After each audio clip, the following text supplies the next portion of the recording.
Vaya. Om Namo Bhagavate Vasudevaya. Om Namo Bhagavate Vasudevaya. Text 1.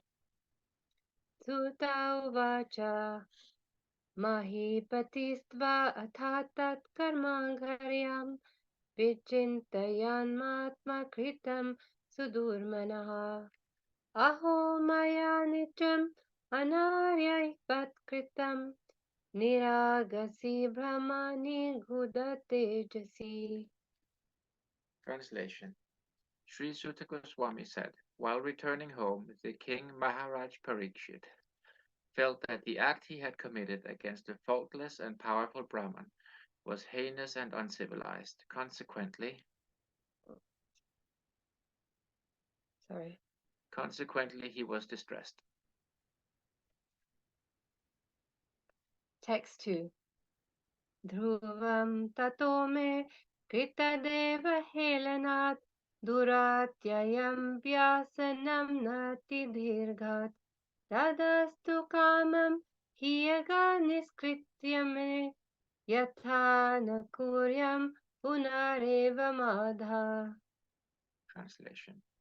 King Parikshit thought, due to my neglecting the injunctions of the Supreme Lord, I must certainly expect some difficulty to overcome me in the near future.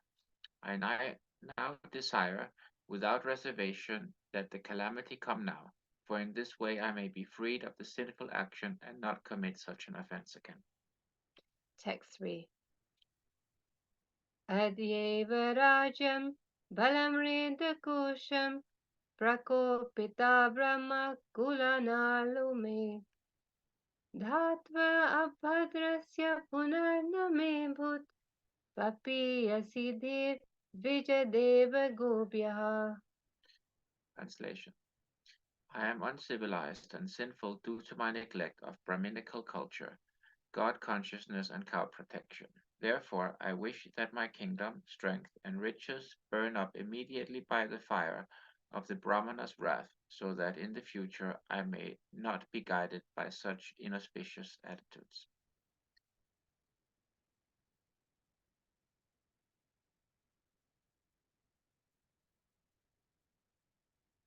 Text 4.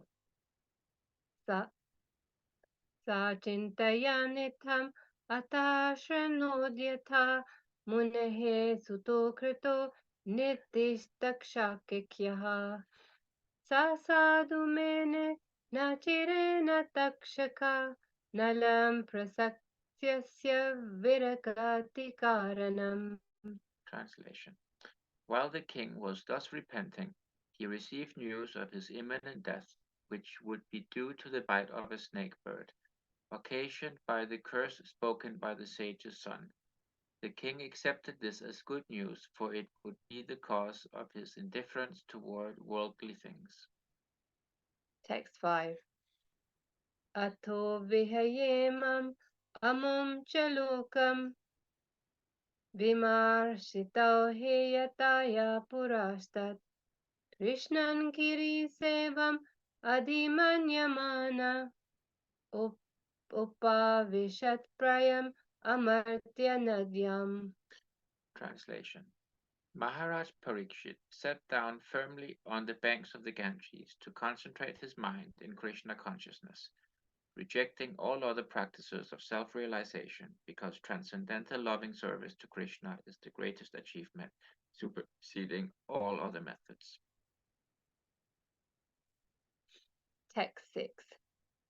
Yave lasatri tulasi vimishra Krishnan garirenva abhyadikam bunetri punati lokum ubhayatra sheshan kashtam na sevata marishyamanaha.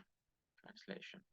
The river by which the king sat to fast carries the most auspicious water, which is mixed with the dust of the lotus feet of the Lord and tulsi leaves. Therefore, that water sanctifies the three worlds inside and outside, and even sanctifies Lord Shiva and other demigods. Consequently, everyone who is destined to die must take shelter of this river. Text 7. Iti vyayachidya sa pandaveyaha prayopavesham prati Vishnupadyam Dada mukundam girim ananya bhavu muni vrato mukta samasta sangaha. Translation. Thus the king, the worthy descendant of the Pandavas, decided once and for all and sat on the Ganges bank to fast until death and give himself up to the lotus feet of Lord Krishna, who alone is able to award liberation. So, freeing himself from all kinds of associations and attachments, he accepted the vows of a sage. Text 8. Tatropajagmur bhuvanam punana Mahanubhava munaya sashishya prayena tirtha bhigampadyaseha svayam hi tirthani punanti santaha. Translation. At that time, all the great minds and thinkers, accompanied by their disciples and sages who could verily sanctify a place of pilgrimage just by their presence, arrived there on the plea of making a pilgrim's journey.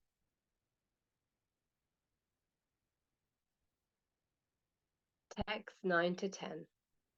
Atrir Vishishtas Jayavana Sharadvan Aristanemit Bhrigurangirascha Parasharo Ghadi Sutotarama Utatya Indra Pramadedama Baho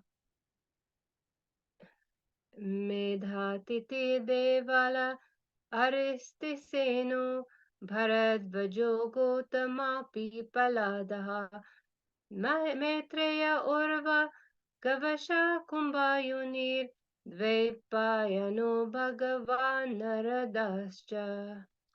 Translation.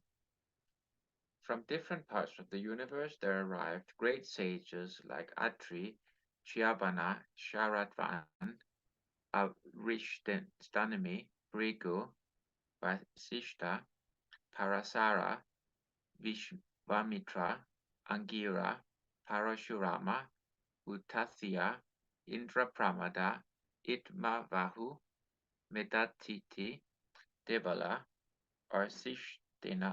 Arshtisena, Bharadvaja, Gautama, Pipalada, Maitreya, Ayurva, Kavasha, Kumbhayoni, Dvaipayana, and the great personality Narada. Text 11. Anye ch devarsi brahmarsi varya rajarsi varya arunadayascha nanarshaya pavaran samhitan Abhyarchya Raja Shira Savavande. Translation.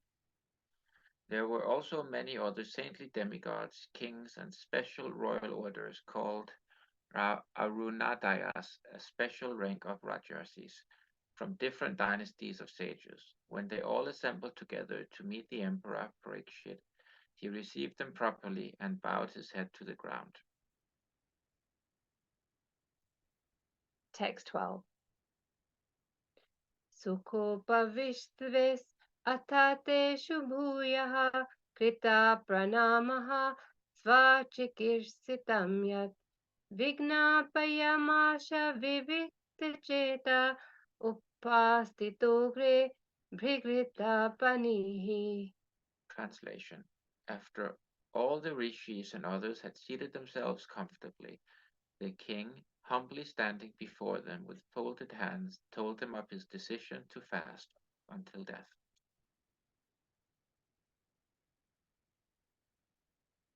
Text 13.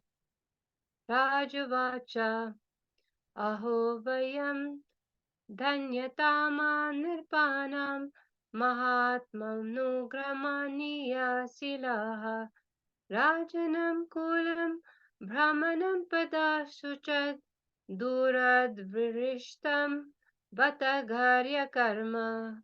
Translation. The fortunate king said, "Indeed, we are the most grateful of all the kings who are trained to get favors from the great souls. Generally, you sages consider royalty as refuse to be rejected and left in a distant place." Text 14. Tasyevamegashya paravaresho vyasaktachitasya graheshve abhikshanam nirvedamulo dvijasaparupo yatra prashakto bhayamasudhate. Translation. The Supreme Personality of Godhead, the controller of both the transcendental and mundane worlds, has graciously overtaken me in the form of a Brahmana's curse. Due to my being too much attached to family life, the Lord, in order to save me, has appeared before me in such a way that only out of fear I will detach myself from the world.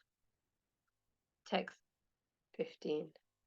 Tamopayatam Pratiyantu Vipra Ganga cha Devi Dhitachitamishe Dvijoparishtaha Kuhukastakshakuva Dashatvav Alam Gayata Vishnu Gataha. Translation.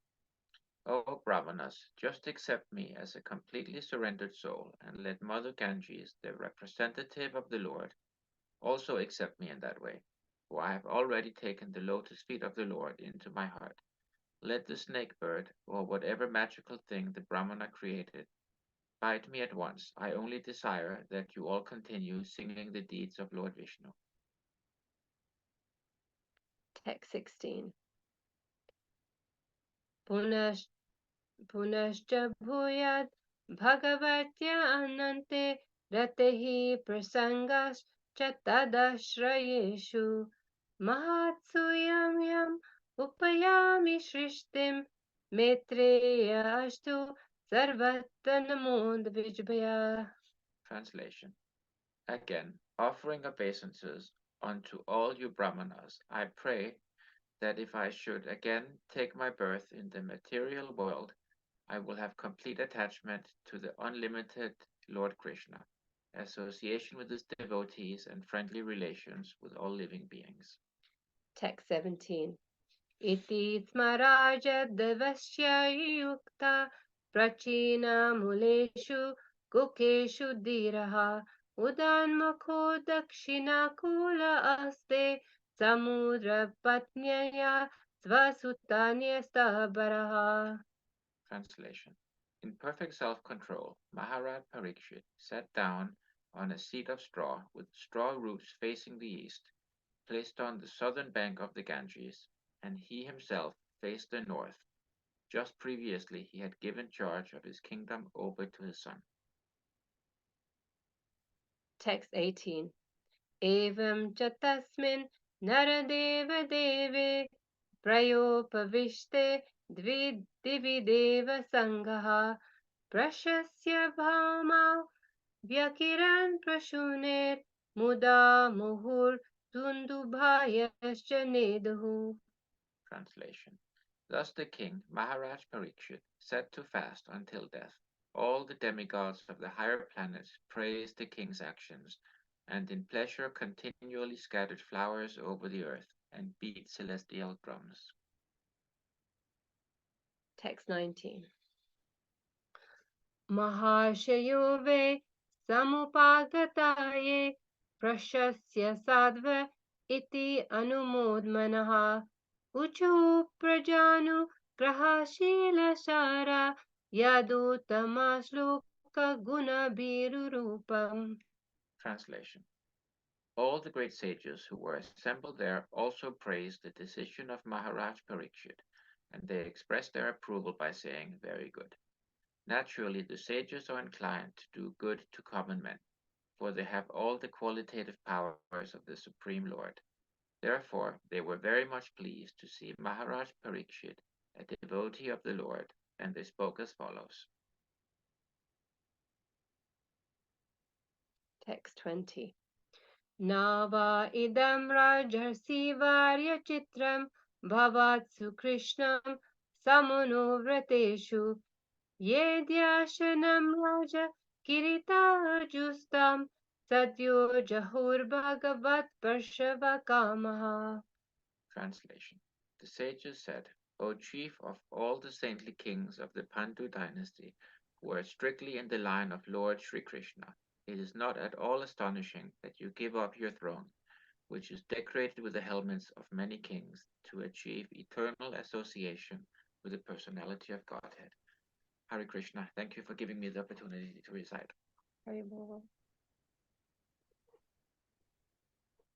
Thank you so much, Prabhuji and Geeta Mataji, for that wonderful recitation. Thank you so much. Hare Krishna. Hare Krishna. We'll start with our prayers, and I hope you can see the slides on the screen. Are they visible?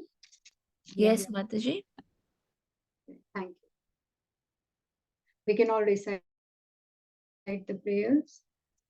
Om Namo Bhagavate Vasudevaya. Om Namo Bhagavate Vasudevaya.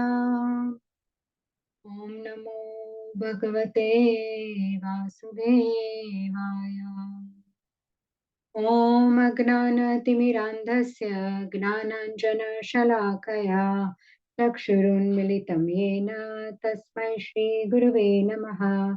Shri Chaitanya Manobishtam Sthapitam Yena Bhutale Swayam Rupa Kada Mahyam Dadati Swapadantikam Vandeham Shri Guru Shri Yuta Padakamalam Shri Gurun Vaishnavamscha Shri Rupam Sagrajatam Sahagana Raghunathanvitam Tam Sajivam Sadvaitam Savadutam Parijana Sahitam Krishna Chaitanya Devam Shri Radha Krishna Padan Sahagana Lalita Shri Vishakhanvitamscha He Krishna Karuna Sindho Deenabandho Jagatpate Gopesha Gopika Kanta Radha Kanta Namostute Saptakanchana Gaurangi Radhe Vrindavaneshwari Vrishabhanusute Devi Pranamami Haripriye Vanchakalpatarubhyascha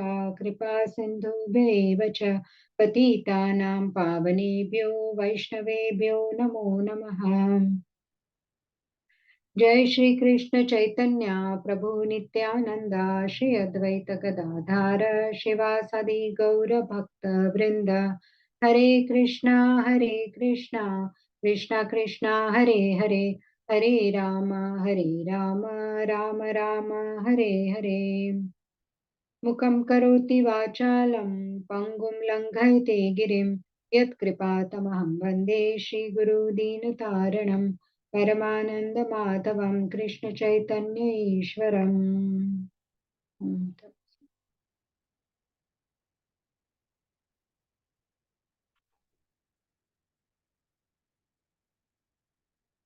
नारायणं नमस्कृत्य नरं चैव नरोत्तमं देवीं सरस्वतीं व्यासं ततो जयमुदीरयेत् शृण्वतां स्वकथा कृष्णा पुण्यश्रवणकीर्तनः हृद्यन्तः स्तोहभद्राणि विधुनोति सुरत्सताम् नष्टप्रायेषु भद्रेषु नित्यं भागवत सेवया भगवत्युत्तमश्लोके भक्तिर्भवति नैष्ठिकी सतां प्रसङ्गान् मम वीर्यसंविदो भवन्तिरुत्कर्णरसायना कथः तज्जोषनादाशपवर्गवर्त्मनि श्रद्धारतिर्भक्तिरनुक्रमिष्यति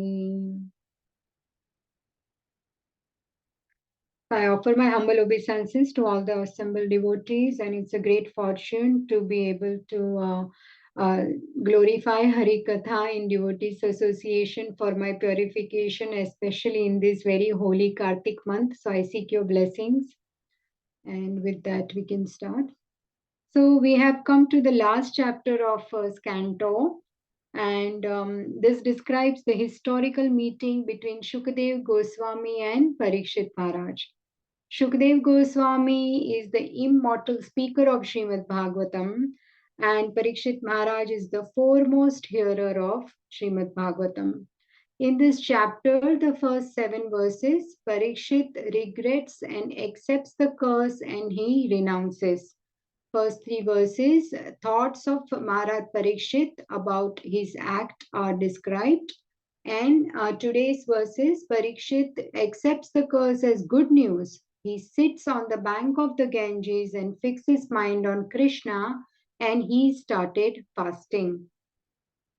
So I would like to quickly summarize the first 3 verses. They are all in connection. So in the first verse, Parikshit Maharaj, while going back to the palace, as he had put the snake on the rishi, and just straight after going back to the palace, he reflected on his activity. The great souls, when they make any mistake, they realize it straight after. He is thinking, how could I act with a faultless, Tejasvi, powerful Brahmana who is completely offenseless? How could I act in such a heinous and uncivilized manner?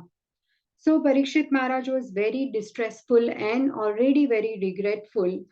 Although his act was accidental, and last time in the 18th chapter when we were discussing, Srila Prabhupada has put so many times the reason is the will of the Lord why this incident happened. So it was incidental, circumstantial, and it was never intentional on Parikshit's part.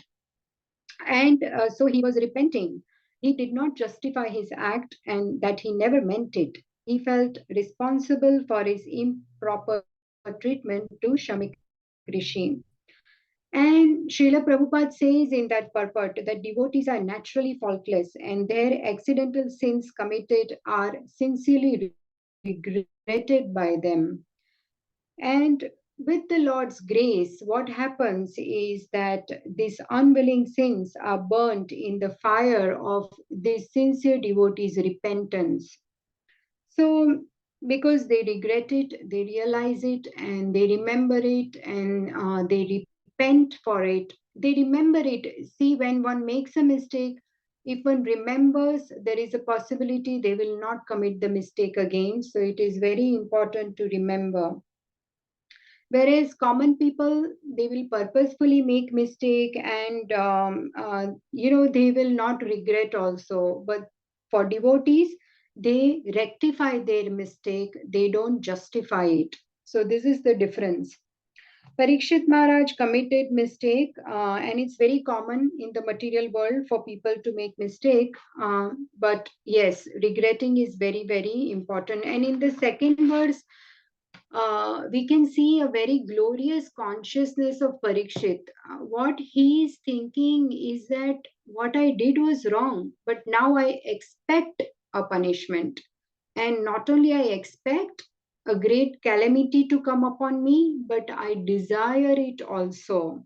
So this is his glorious consciousness. And why does he think that I should expect and I should desire and go through punishment? Because number one, he will be freed or purified from the sinful reaction. Secondly, he will not commit the sin again. He will not repeat it. And thirdly, because he is a king, he has so many followers and he has this big praja to look after. What happens normally is that when a great person commits a mistake, his followers suffer as well. Say, for example, even if he's not a great person, a thief makes a mistake and he runs away, police will interrogate his family also, ask so many questions, and they will have to go through humiliation. They will be doubted as well, and thus they will have to suffer also. So, when a leader or a king makes a mistake, the people connected will be blamed or they will be affected also. So Parikshit wants to go through the mistake himself, thus not wanting his people to suffer the reaction of his karma. And on the other hand, we can see the positive effects of Prahlad Maharaj. When he performed bhakti, the positive result was that his father, Hiranyakashipu, benefited as well. So, in this way, positive or negative action of a great person affects those connected to him as well. And see, there is one more example that Indra, we know that Indra, what happens is when one commits a mistake, sincere regret is very important.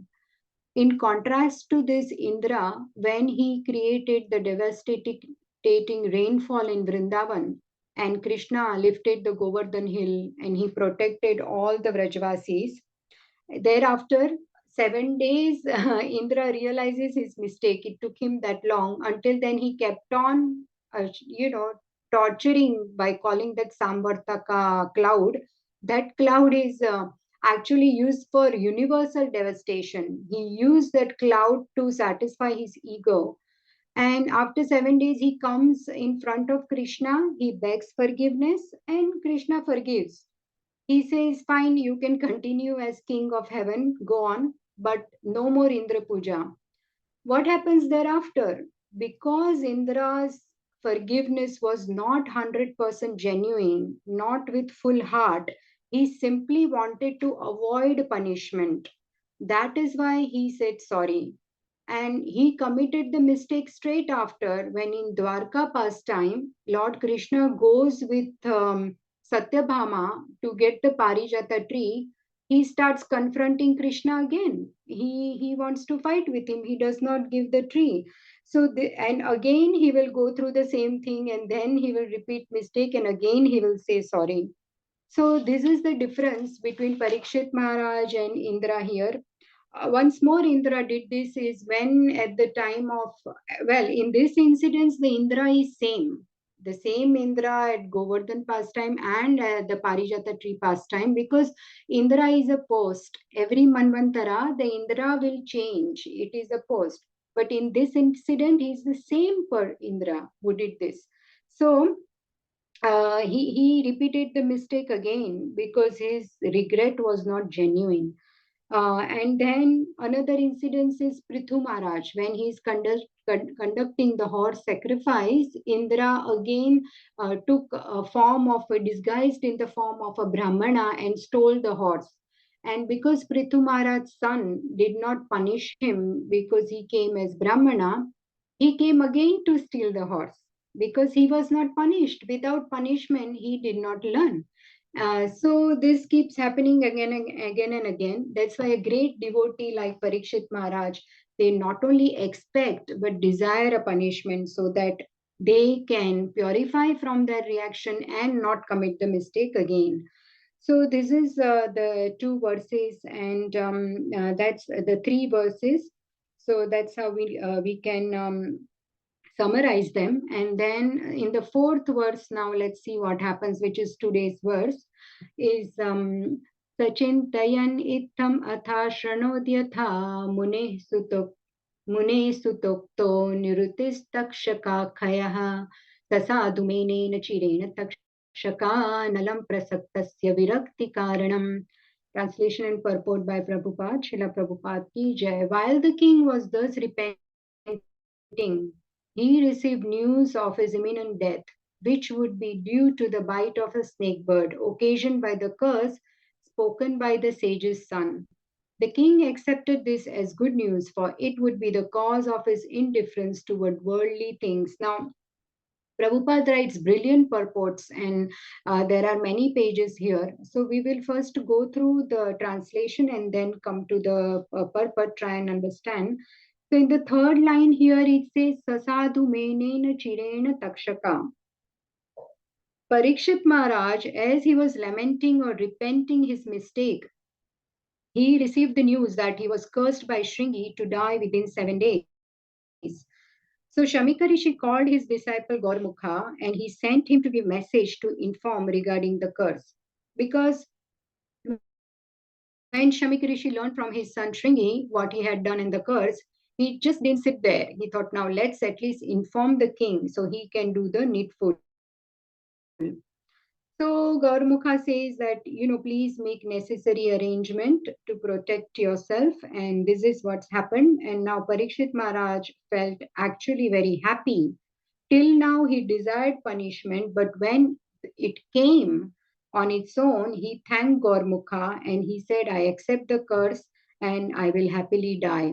Parikshit Maharaj did not blame Shamik Rishi or Shringi. He did not try to justify. He took it as will of the God and actually a blessing in disguise. We will read in the purport. So there is a bird named Takshaka going to come and kill you in 1 week. And in the fourth line, Nalam Prasaktasya Virakti Karanam. Parikshit Maharaj saw this curse as cause of indifference to his worldly possessions. He thought that now I will be able to detach myself from all attachments, kingdom, kingly duties, family, and focus on Krishna. So he saw this curse as blessing in disguise.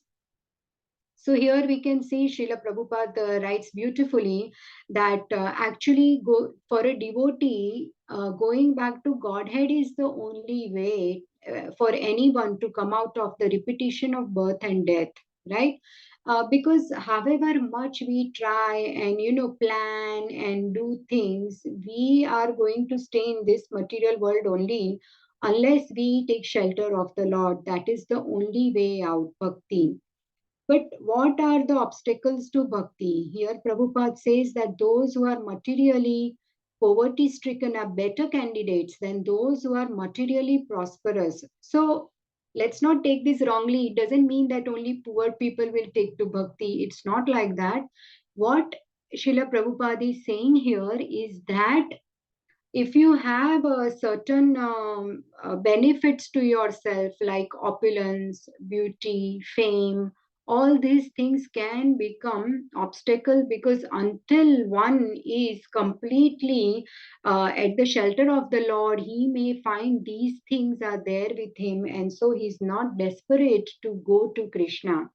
And here it clearly says that Maharaj Parikshit was a great devotee of the Lord and a bona fide candidate to enter the kingdom of God, but he had certain setbacks, and that was material assets as emperor of the world.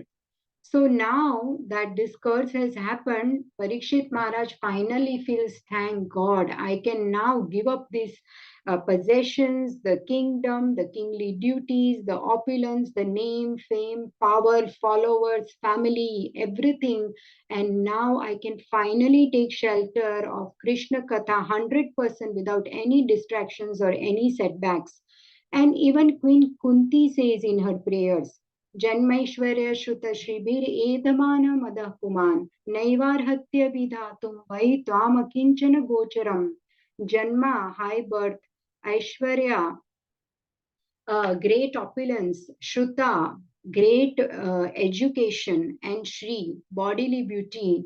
One who is on the path of material progress, trying to improve himself with all these things, cannot approach you with sincere feeling. So, my Lord, your Lordship can easily be approached, but these things could become obstacle if Edmana Madah Puman, if having these possessions is not wrong, but to be possessive of these possessions is a problem. If one becomes proud, if he takes pride in these four things, then they will definitely become obstacle in bhakti.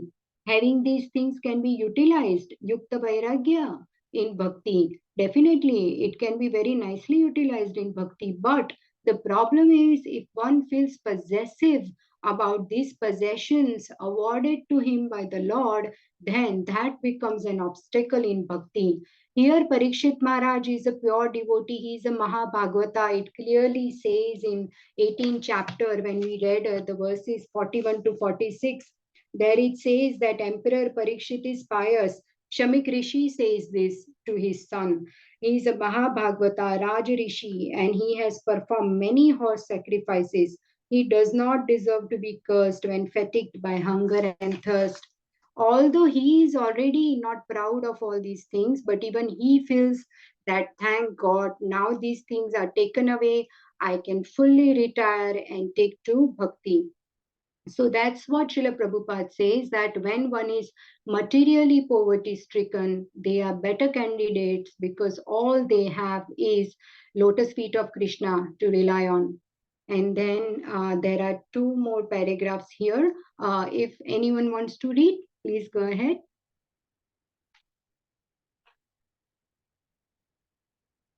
Okay, I Hare will read. Krishna, Ji, No? I can read it. Hare Krishna. Yeah, yes, please, Panchali. Thank you, Mataji. One point, back to 1.19.4. Shamika Muni sent news to the king that foolish Shringi, his son, although a powerful Brahmana boy, unfortunately had misused his spiritual power by cursing the king unwarrantedly. The incident of the king's garlanding the Muni was not sufficient cause for being cursed to death, but since there was no way to retract the curse, the king was informed to prepare for death within a week. Both Shamika Muni and the king were self-realized souls. Shamika Muni was a mystic and Maharaj Parikshit was a devotee. Therefore, there was no difference between them in self-realization. Neither of them was afraid of meeting death. Maharaj Parikshit could not have gone to the Muni to beg his pardon, but the news of imminent death was conveyed to the king with so much regret by the Muni that the king did not want to shame the Muni further by his presence there. He decided to prepare himself for his imminent death and find out the way to go back to Godhead. Hare Krishna. Hare Krishna. Thank you, Thank you, Mataji. Mataji. Thank you so much for reading. Yeah, so here we can see, well, the answer is already on the screen, but I would still like to ask if someone wants to, discuss that. Okay, so here the question is that Parikshit Maharaj repented so much for his offense that he had committed. So why did he not go to Shamik Rishi to say sorry? So, Parikshit Maharaj feels that Rishi was in meditation and I put the dead snake around his neck and it's my great offense. And he should just say sorry. But he did not consider to apologize to Shamik Rishi. Why? Hare Krishna Mataji, Anyone like- Hare Krishna. Hare So, Krishna, Taji. so the answer is already here because he didn't want to kind of show to belittle the Muni in a way, right? But also, we should know, Parishit Maharaj was already, he was already waiting for the curse, for a curse to come, for something to befall on him. Now, asking for forgiveness is not something that everybody can do, right? But Maharaj Parikshit, he could have gone and asked for forgiveness. Now, if you have seen in Bhagavatam, so many people commit mistake and they ask for forgiveness. Why? Why do they ask for forgiveness? Because they want to protect their body. They want to protect themselves. We have Indra, we have Rasamuni, we have so many of them. But here, Parikshit Maharaj did not want. He did not want, because Samik Rishi was a great sage. He could have said, okay, you have come to ask for forgiveness. Let's do one thing. The curse has gone like a bullet. We cannot retrieve it. Let it hit you. Let the Takshaka come, fight you, but don't burn your body. I will do some mantra, chant some mantra, and I will revive you. He could have done that, right? But Parikshit Maharaj did not want them. Parikshit Maharaj did not want to get their body again, to go back into the material world and enjoy again. He wanted to get relief from this material world. He wanted to go to Lord Shri Krishna. That's why, one reason. And second reason is also he didn't want to show that the Muni will be like ashamed, or what did I do, why I did that. And then when you go, it's like kind of rubbing salt on the wound. He didn't want to do that. So yes, I don't know, Mataji, this is my realization of the answer. Excellent, Mataji. You have answered it. So that is fact that I'll just summarize that the reason is Shamik Rishi is already feeling so embarrassed. He sent Gaur Mukha with this message with much regret. So this is clearly communicated to Parikshit Maharaj by Gaur Mukha that Shamik Rishi is very regretful for the act of his son. So he is regretting his son's act. And in 18 chapter 41 to 46 verses, Shamik Rishi, he tells his son that you have committed a sin.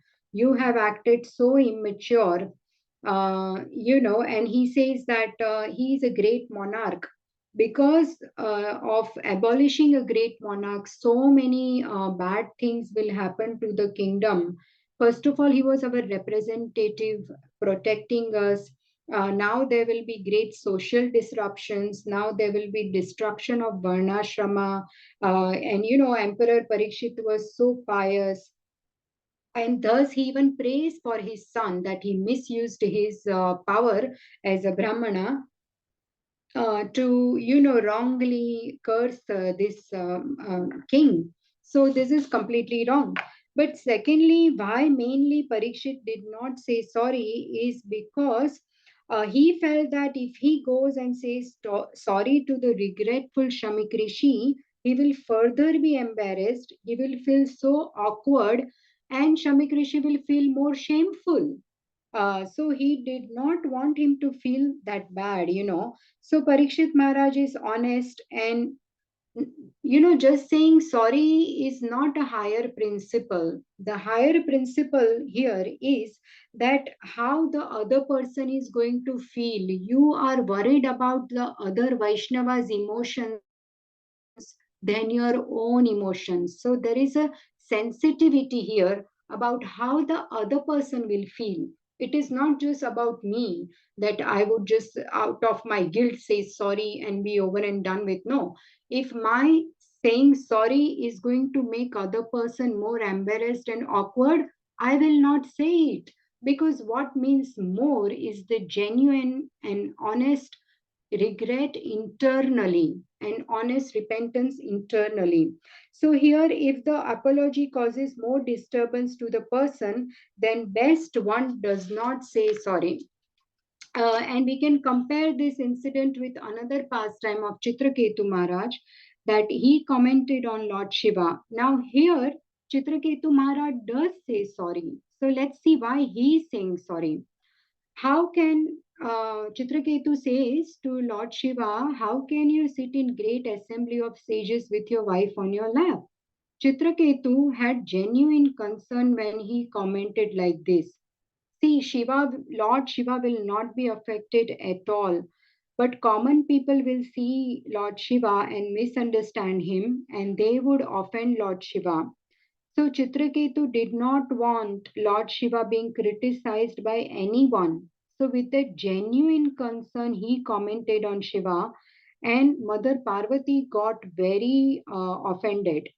She says, who is this person to correct us? Is he the administrator or ruler or judge that he will correct shameless people like us? And is it that Brahma, Bhrigu, four Kumaras, they have forgotten Dharma and this fellow is teaching us Dharma? So when Mother Parvati became very upset, Chitraketu Maharaj immediately came down from his airplane and he said that, Mother, I am really very sorry. Because Mother Parvati, out of her love, motherly love, curses Chitraketu that, my dear son, for your mistake, may you become a demon. With this punishment, this is the only way you will be purified of your sin. So Chitraketu comes down and he says, I'm really sorry. Not that he wants to come out of punishment, but he gives so much importance and respect to the emotions of Mother Parvati. Here, keeping quiet or not saying sorry is not the right response. Here, the right response is to say sorry. So he says that I'm very sorry. I didn't mean to disrespect your husband, but I've hurt your heart. This is my mistake. I take your curse and please forgive me. So this is how he responds. So in this situation, this is the correct response. In Parikshit Maharaj case, the correct response is not to go and further embarrass the Muni by saying sorry. So this is the way that we learn another lesson from here, that when and when not to say sorry. Here Parikshit Maharaj or Chitraketu Maharaj were not thinking of what has happened to them. They are not self-centric. For a small mistake, we have been cursed to die or become a demon. They, whatever happened, that's fine. But they were conscious about the other Vaishnavas. Shamik Rishi, and Mother Parvati. So that is one more important thing I thought that is highlighted by Prabhupada here clearly, that in the purport that he did not go and say sorry. And one more thing here is about Varnashrama Dharma, that a common man, there is no definite notice, although death is inevitable for all. So, here they are very, very lucky. Even Khatwanga Maharaj had been given one muhurta to die, which is 48 minutes in the celestial time calculation. So, what he does immediately starts to meditate on the Lord, and Parikshit Maharaj has got 7 days. So he utilizes the time in the most effective manner, is to give up everything, go on the bank of Ganges and hear Hari Katha, and in the association of the great sages and devotees. But we do not have this kind of fortune that we will know the prediction when it would happen. And this is the one guarantee that this will happen for everyone, death. So why not take shelter in the pages of Srimad Bhagavatam like Parikshit Maharaj now? Take shelter in the pages of Srimad Bhagavatam in devotees association, because this is the greatest benediction one can have in Kali Yuga. And this is how one can, pass through the test and make the best use of human life, as so many times said by Srila Prabhupada in Bhagavatam. So this is how ultimately all the dualities in our life, whether they are joy, sorrow, happiness, sadness, success, failure, the result is that what should happen in our life is that it should take us closer to Krishna. Even if we made mistake, we should not have a guilt or egoistic behavior that how could I make a mistake. No, it's happened. Get closer to Krishna. It should make us more Krishna conscious. It should make us more dear to devotees. And whatever happens, we should, by our conduct, act in a way that we receive the blessings of the Vaishnavas. This is the way. I'm speaking for myself here very much. I need this reminder daily. So this is how I learned this lesson from this purports of Srila Prabhupada. So Parikshit Maharaj accepted his mistake, punishment, and he moved on to take shelter of Krishna as blessing of Krishna. And that is the lesson we learn here. And this is the exemplary response to the situation by Parikshit Maharaj.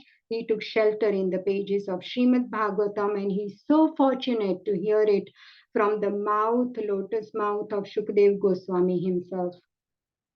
So coming to the next verse, Atho vihaye mamamum chalokam vimarshitau he yataya purastat Krishnangri sevam adhimanyamana upavishat prayam amritya nadyam.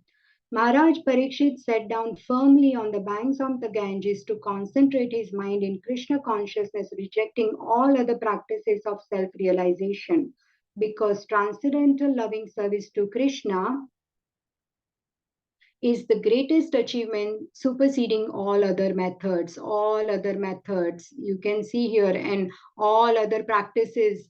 No, not gnana, not dhyana, and not ashtanga, but bhakti yoga. This is the only way in association of devotees. And Parikshit Maharaj, it clearly says here that a desirable of Golokra Vrindavan, abode of Lord Krishna, and he is not one of the planets within all the innumerable universes are not suitable for the residential purposes of a devotee. So the devotee always desires to go back home, back to Godhead, and they want to have loving reciprocation with the Lord in the capacity of servitor, friend, parent, or conjugal lover of the Lord. So all the rasas, and either in one of the innumerable Vaikuntha planets or Goloka Vrindavan or the planet of Lord Krishna. So, and in this verse also, Mother Ganges has been glorified nicely here. And also the next verse glorifies the Ganga river. Yavai Lachat Shri Tulsi Vimishra Krishnangri Renvavyadhikambunetri Punati Lokan उभयत्र शेषान् kastam न सेवेत marishyamanaha.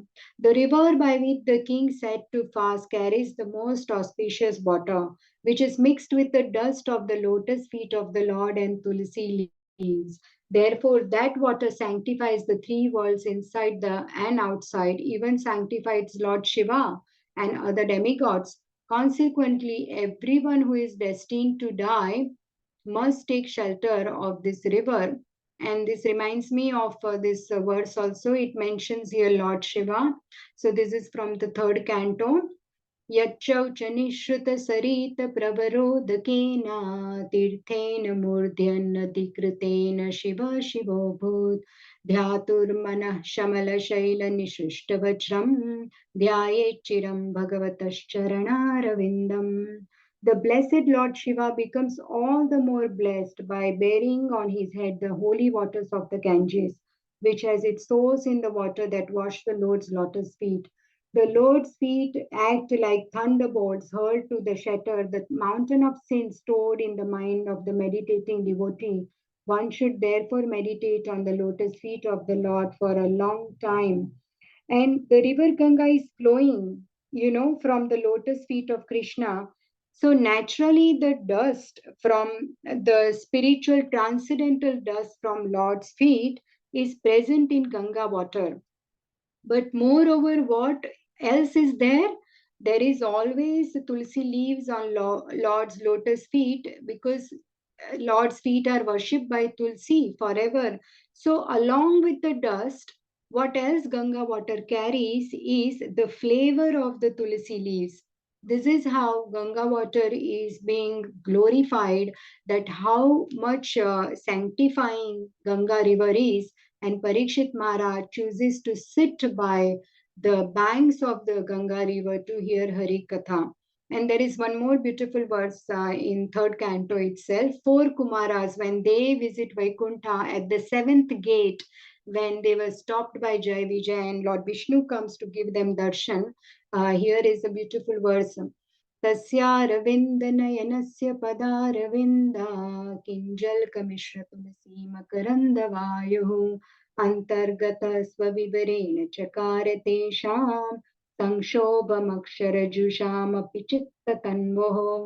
When the breeze carrying the aroma of tulsi leaves from the toes of the lotus feet of the personality of Godhead entered the nostrils of those sages, they experienced a change both in body and mind. Even though they were attached to the impersonal Brahman understanding, they were Gnanis, they had little bit of Brahman Gnani tendency, but just by the fragrance of the tulsi leaves from Lord's lotus feet, when it entered their nostrils, they became pure devotees of the Lord. They gave up their Gnani tendency and they became personalist bhakta of the Lord.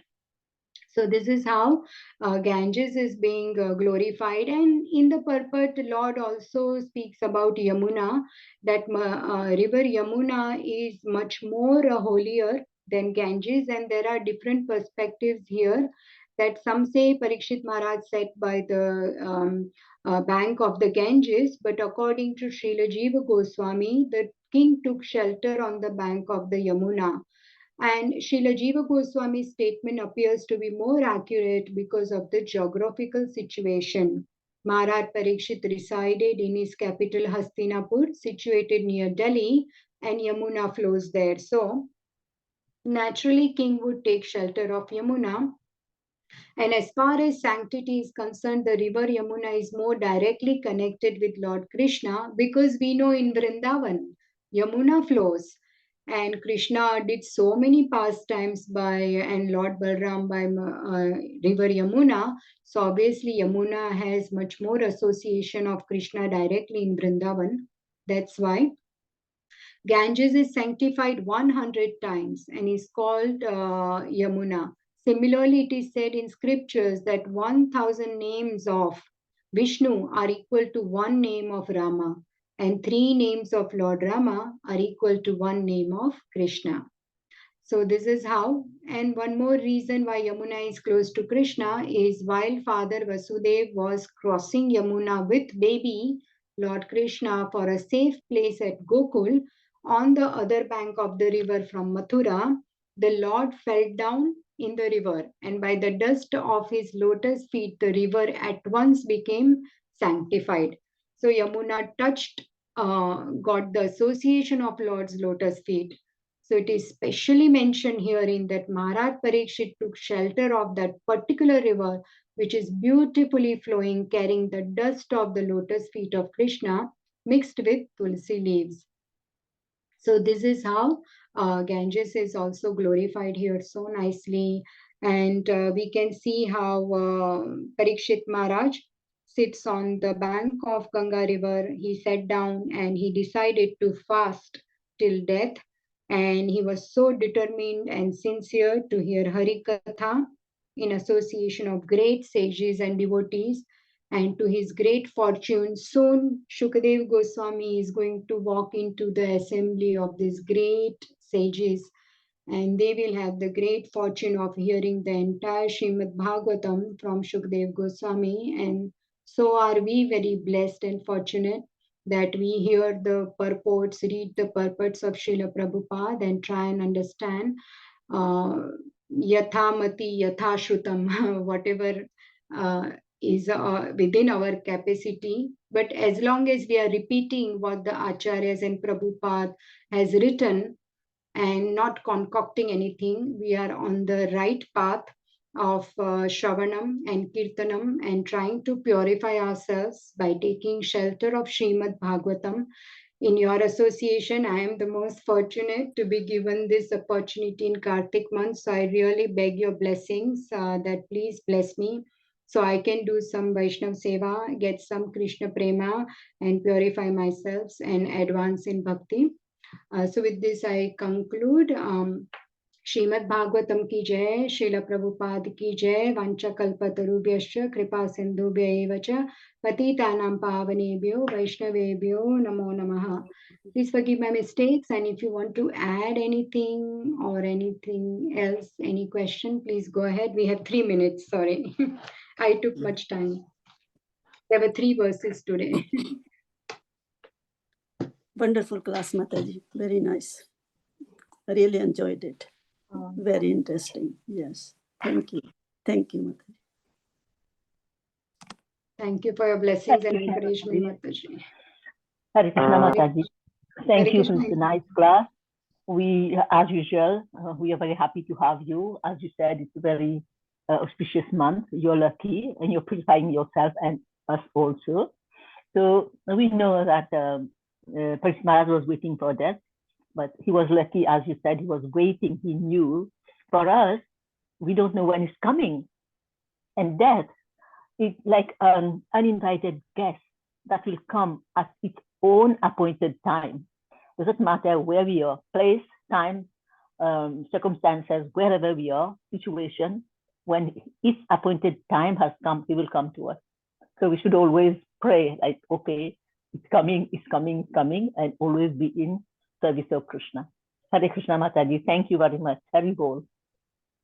Thank you so much, Mataji. Yes, and especially this Kartik month, Srimati Radharani is extremely merciful. So we should try and increase our chanting, our Shravanam, our Seva, and we will definitely get blessings of the Lord, anything we do sincerely. So this month, we are all trying to encourage each other to do more chanting, more Shravanam. So yeah. Okay, so we will conclude. Thank you so much. Hare Krishna, Vancha Kalpatarubhyascha, Kripa Sindhubhyevacha, Patitanam Pavnebhyo, Vaishnavebhyo. Namo Namaha. Thank you, Hare Mataji. Thank you for the wonderful Thank you. class. Hare Krishna, wonderful class. Thank you. Hare Krishna. Hare Krishna.